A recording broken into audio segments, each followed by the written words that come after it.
আল্লাহ নিজেই বলতেছেন যত স্ত্রী আছে সকল স্ত্রীগণের রক্ষককে তার স্বামী কিংবা তার পুরুষ। সুবহানাল্লাহ। আর এই রক্ষক যদি না হয় তার অস্তিত্ব থাকবে থাকবে না, তার দেখাশোনা সমস্ত কিছু। কারণ আল্লাহ তাদের একের অপরের উপর প্রাধান্য দিয়েছেন এবং পুরুষগণ তাদের ধন সম্পদ এই স্ত্রী গণের জন্যই ব্যয় করেন। কেউ আমরা সম্পদ কামাই ব্যয় করি নিজেদের জন্য না, বিবিদের জন্য, সন্তানের জন্য না, পরিবারের জন্য না। এই জন্য আল্লাহ বলছেন তাদের যে সম্পদ রয়েছে আমি যে তাদেরকে নেশাব দিয়েছি, যে সম্পদের মালিক বানিয়েছি, এই সম্পদগুলি তাদের বিবিগণের জন্য পুরুষ হলেই কি করবে? ব্যয় করবে। আচ্ছা বলেন, এই যে কিছুদিন আগে গত এক সপ্তাহ হয়ে গেল আমাদের মধ্যে একটা ঈদ আসছিল, নাম কি?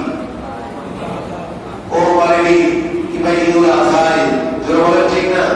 আচ্ছা, কোরবানিটা আমরা করছি আল্লাহর সন্তুষ্টির জন্য, এটা ঠিক আছে। কার জন্য করছি? আল্লাহর সন্তুষ্টির জন্য করছি।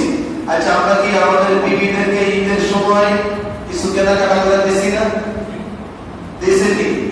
যে সম্পদটা আমার না, আল্লাহ আমার দিয়েছে, আমি তাদের জন্য করছি না।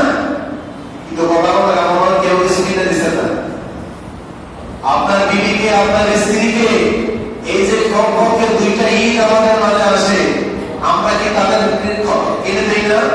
শুধু এটা না, আপনার কাছে আমার কাছে যে আমার স্ত্রীগণ আছেন, আমরা তাদের গরম পোষণ গুলি করি কিনা?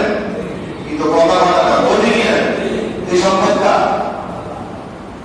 আমি স্বামী না, এই সম্পদটা পুরুষের স্বামী, তার পোশাকের ব্যবস্থা, তার আহারের ব্যবস্থা, তার সুস্থ থাকার ব্যবস্থা, অসুস্থ হলে তাকে ডাক্তারের কাছে নেওয়া, এই দায়িত্বটা কার উপরে? পুরুষের উপরে। কার উপরে? পুরুষের উপরে, অর্থাৎ স্বামীর উপরে। এই জন্য আল্লাহ বলছেন কি? এবং পুরুষগণ তাদের সম্পদ তাদের জন্য ব্যয় করবে। পুরুষরা বলে সুবহানাল্লাহ। আচ্ছা বলেন, এটার মধ্যে আনন্দ আছে? আমি আমার বিবির জন্য খরচ করলাম, পরিবারের জন্য খরচ করলাম, আমার স্ত্রীকে আমি একটা সেট থেকে বীজ কিনে দিলাম, তাকে আমি সুস্থতার জন্য ডাক্তারের কাছে নিলাম, স্বামীর কাছে আনন্দ আছে না? যেরকম আনন্দ আছে না?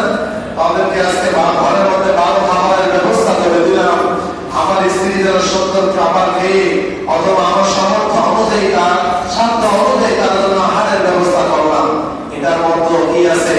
রহমত আছে, বরকত আছে, শান্তি আছে, নিয়ামত আছে, আল্লাহর সন্তুষ্টি আছে। আল্লাহ পাক রব্বুল আলামিন যেন আমাদের সকলের পারিবারিক জীবন সুখময় শান্তিময় করে দেয়। সকলে বলি আমিন। আল্লাহ পাক রব্বুল আলামিন সূরা নিসা 19 নম্বর আয়াতে আরো বলেন, বিসমিল্লাহির রহমানির রহিম, ওয়াশিরুহুন্না বিল মা'রুফ ফাইন কারিহতুমুহুন্না ফাআসা আন তাকরাহু শাইআন ওয়া ইয়াজআল আল্লাহু ফীহি খায়রান কাসীরা। আল্লাহ বলতেছেন, তোমরা তোমাদের স্ত্রীদের সাথে সৎভাবে জীবন যাপন করো। কিভাবে? সৎভাবে। যেভাবে করলে আমি আল্লাহ সন্তুষ্টি থাকবে, যেভাবে করলে সংসারে বরকত আসবে, রহমত আসবে, নিয়ামত আসবে। শুধু তাই না, মদিনা ওয়ালার মহব্বত, ভালোবাসা থাকবে। আর যদি তোমরা তাদেরকে অপছন্দ করো, তবে এমনও হতে পারে যে তোমরা কোনো কিছুকে অপছন্দ করেছ। অর্থাৎ তাকে যদি তোমার কাছে অপছন্দ হয়, নিশ্চয়ই তার কোনো একটা চরিত্র তোমার কাছে অপছন্দ হয়েছে, নিশ্চয়ই কোনো একটা কথা তোমার কাছে অপছন্দ হয়েছে। এই কারণে তুমি তার সাথে কি অপছন্দ করো? বলেন ঠিক না? আমরা অনেক সময় দেখা যায়, আমি বলছি যে তুমি তোমার বোনের বাড়িতে যাইবা না, কিন্তু তিনি আমার অবাধ্য হয়েও চলে গেছে। তাই এটা কি আমার পছন্দ না অপছন্দ? পছন্দ।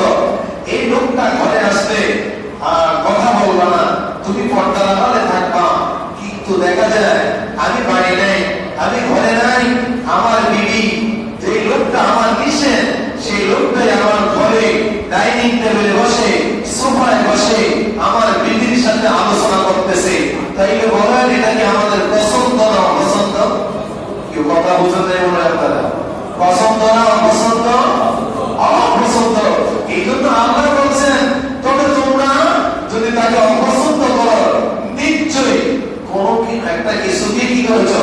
অপছন্দ করেছো। তোমরা কোনো কিছু অথচ আল্লাহ তার মধ্যে রাখছেন অনেক কল্যাণ। তোমরা এটাকে কি করবে না? এটা নিয়ে ঝগড়া করবে না, মারামারি করবে না, তাকে আহত করে ফেলবে না, তাকে ক্ষত বিক্ষত করবে না। এটা নিয়ে তোমরা সমঝোতা করবে, আলোচনা করবে, একে অপরকে প্রাধান্য দিবে। তাইলে আল্লাহ এর মাধ্যমে তোমাদের সংসারে শান্তি দিবে, সুখ দিবে, দুঃখ দূর করে দিবে, কল্যাণ দিয়ে ভরপুর করে দিবে। সুবহানাল্লাহ। ভাইয়েরা বাবারা, এখন তো আমাদের দেশে এই জিনিসটা বেশি হয়। স্বামীর অবাধ্যতা, মা বাবার অবাধ্যতা সমাজে আছে না বলি? স্বামী যেটা অপছন্দ করে আমার মা বোনেরা সেটা জোর করে করতে চায়, কিন্তু না। নবীজির আমলে একজন মহিলা, আমি বলতেছি ওই মহিলাটা তার স্বামী যখন বাড়ি ছেড়ে চলে যায় বলতেছেন, বিবি আমি যতদিন বাড়িতে থাকবো না তুমি ততদিন আমার দেওয়ালের বাইরে যাইতে পারবে না। আমার দেওয়ালের বাইরে কি যাইতে পারবে না। ওই মহিলার স্বামী যখন চলে যায় কিছুদিন পর তার বাবা অসুস্থ হয়ে গেল। অসুস্থ হওয়ার পর তার কাছে খবর আসলো, মহিলা তোমার বাবা তো খুবই অসুস্থ, তোমাকে দেখতে চায়, তুমি একটা নজর তাকে দেখতে যাওয়া দরকার।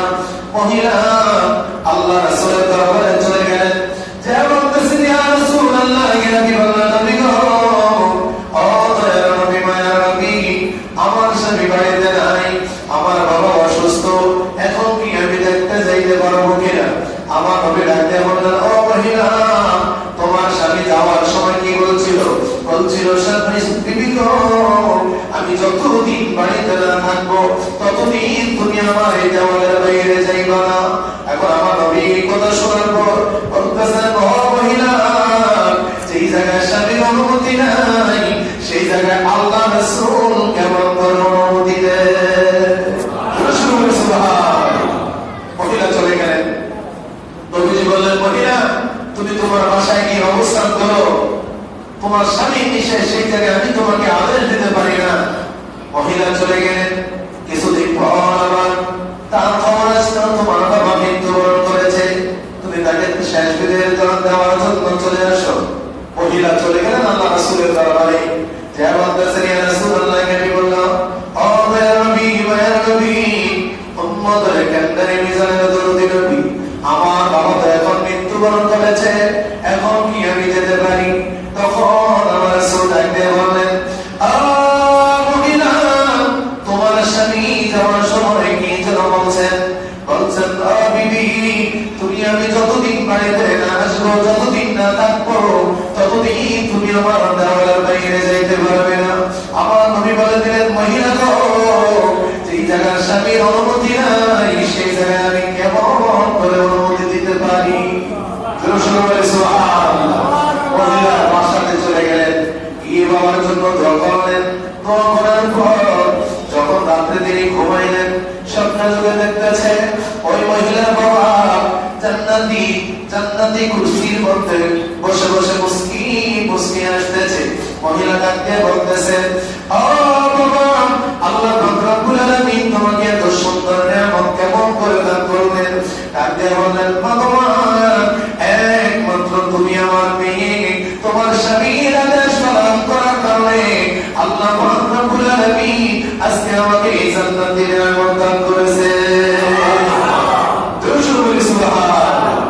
কিন্তু এখন আমাদের দেশে শুধু আপনাদের বাতুরিয়া বলা না, সারা বিশ্বের মধ্যে একই অবস্থা। স্বামীর কথায় বিবিগণ শুনতে চায় না, ঘরের মধ্যে থাকতে চায় না। আমার স্বামীরা যেটা পছন্দ করে না সেটা বেশি বেশি করে হয়, এবং সমাজের মধ্যে করা হয় সেইগুলিকে নিয়ে বেশি হয়। ঠিক